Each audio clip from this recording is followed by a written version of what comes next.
পিয়ালি ঘোষ মধ্যম গ্রামের এক সাধারণ গৃহবধূ। সংসারের চাপে আর ঋণের বোঝায় তার জীবন যেন দম বন্ধ হয়ে আসছিল। স্বামী রানা রোজগারহীন, সন্তান অসুস্থ। প্রতিদিনের লড়াইয়ে পিয়ালির মনে হচ্ছিল জীবন থেকে আলো হারিয়ে গেছে। একদিন হঠাৎ রানার পুরনো বন্ধুর কাছ থেকে খবর এলো নৈহাটির বড়মার মন্দিরে নাকি অলৌকিক ঘটনা ঘটে। মা নাকি তার সন্তানদের বিপদ থেকে মুক্তি দেন। পিয়ালি বিশ্বাস করতে পারল না, তবে ভাঙা মন আর অসহায় পরিস্থিতি মানুষকে কখনো কখনো বিশ্বাস করতে বাধ্য করে। পিয়ালি একদিন সকালে সন্তানের হাত ধরে মন্দিরে হাজির হলো। মন্দির তখনও ফাঁকা, কেবল মন্দিরের এক কোণে বসে থাকা এক বৃদ্ধা তার দিকে তাকিয়ে হাসলেন। পিয়ালি আশীর্বাদ নিতে গেলে বৃদ্ধা বলেন, মা বড় মাকে ডেকেছ? তিনি তো তোমার অপেক্ষায় আছেন। বৃদ্ধার কথা শুনে পিয়ালির মনে হলো যেন তার বুকের ভিতর কেউ আলো জ্বেলে দিল। পিয়ালি প্রণাম করে বড় মার সামনে বসল। মন্ত্র পড়তে গিয়ে হঠাৎ তার মাথায় এক চিন্তা এলো। বড় মাকে যদি কিছু বলতেই হয় তবে সেটি তার সন্তানকে সুস্থ করার জন্য হবে। চোখ বন্ধ করে কাঁদতে কাঁদতে বলল, মা, যদি সত্যিই তুমি আমার মনের কথা শুনতে পাও তবে আমার সন্তানকে সুস্থ করো। সেদিন রাতে পিয়ালি একটা অদ্ভুত স্বপ্ন দেখল। স্বপ্নে বড় মা তার পাশে এসে দাঁড়ালেন, বললেন, তোমার কষ্ট আমি জানি মা। কাল সকালে যে কুয়া থেকে জল আনবে সেই জল তোমার সন্তানের মাথায় দিও। সে স্বপ্নের কথা কাউকে বলেনি, তবে পরদিন বড়মার কথা মতো কুয়ো থেকে জল এনে সন্তানের মাথায় দিল। পরের সপ্তাহেই অলৌকিক ঘটনা ঘটল। পিয়ালির সন্তান, যে এতদিন বিছানা ছেড়ে উঠতে পারছিল না, হঠাৎ সুস্থ হয়ে উঠল। ডাক্তাররাও অবাক। পিয়ালি বুঝল বড়মা তার ডাকে সাড়া দিয়েছেন। পিয়ালি বড়মার সামনে হাত জোর করে বলল, মা, তুমি আছো বলেই আমরা আছি। যখন আমাদের চরম বিপদ আর আর্থিক কষ্ট ঘিরে ধরে, তখন মায়ের আশ্রয় খুঁজে পাওয়া যায় মুক্তির পথ।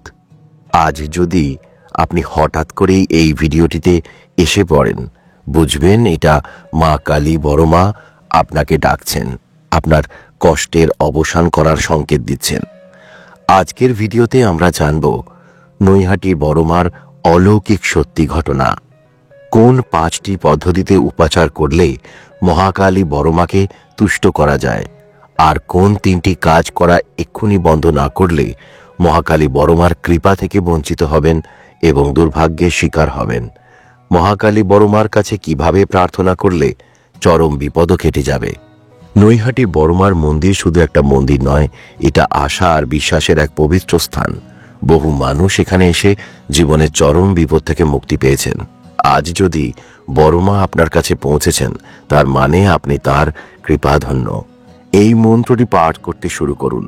ওম কালী কালী মহাকালী, কালীকে পাপহারিণী, ধর্মার্থ মোক্ষদে দেবী, নারায়ণী নমস্তুতে। ওম ক্রিং কাল্যই নমঃ। প্রতিদিন এই মন্ত্র পাঠ করুন আর দেখুন কিভাবে আপনার জীবনের সমস্ত অন্ধকার দূর হয়ে যায়। প্রতিদিন সকালে স্নান করে পরিষ্কার পোশাকে মা কালীকে মনে করে এই মন্ত্রটি পাঠ করবেন। এই মন্ত্র পাঠ করার সময় মনে মনে আপনার সমস্ত কষ্ট মায়ের পায়ে নিবেদন করুন।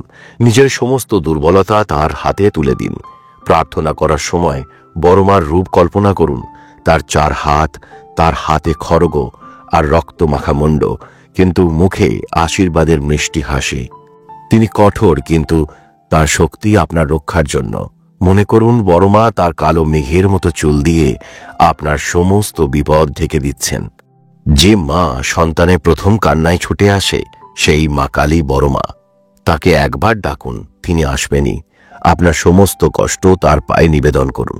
যে কোনো চরম বিপদে তিনি আপনার পাশে থাকবেন। বড়মা আপনার জন্য অপেক্ষা করছেন। তার কাছে প্রার্থনা করুন, তার কৃপা আপনার জীবনকে পরিবর্তন করে দেবে। আপনার জীবনে যদি বড়মার কৃপা অনুভব করে থাকেন, তাহলে আমাদের সঙ্গে শেয়ার করুন। আপনার গল্প হয়তো কারো জীবনে নতুন আলো আনবে। মহাকালী বড়মাকে তুষ্ট করার 5টি পবিত্র পদ্ধতি। 1. মহাকালী বড়মা শক্তির দেবী। তার পূজার জন্য শুদ্ধতা অপরিহার্য। নিরামিষ আহার গ্রহণ করুন। পূজার আগে স্নান করে শুদ্ধ পোশাকে বসুন। মা কালী শুদ্ধ মন আর সরলতার পূজা ভালোবাসেন। 2. মহাকালী বড়মার মন্ত্র জপ করার মাধ্যমে তার কৃপা লাভ করা সম্ভব।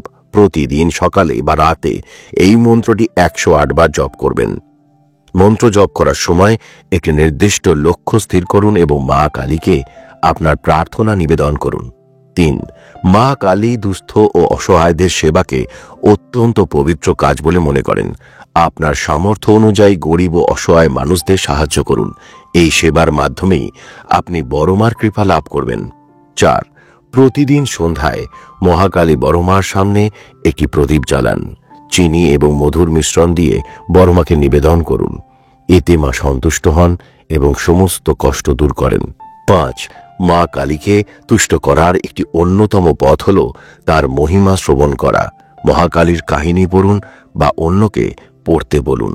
তার শক্তি ও কৃপা সম্পর্কে আলোচনা করুন। এতে আপনার জীবনে ইতিবাচক পরিবর্তন আসবে। যদি মহাকালী বড় মার কৃপা থেকে বঞ্চিত হতে না চান, তাহলে এই 3টি কাজ এড়িয়ে চলুন। 1. মিথ্যা বলা, প্রতারণা। মহাকালী বড় মার পবিত্র শক্তিকে অপমান করে।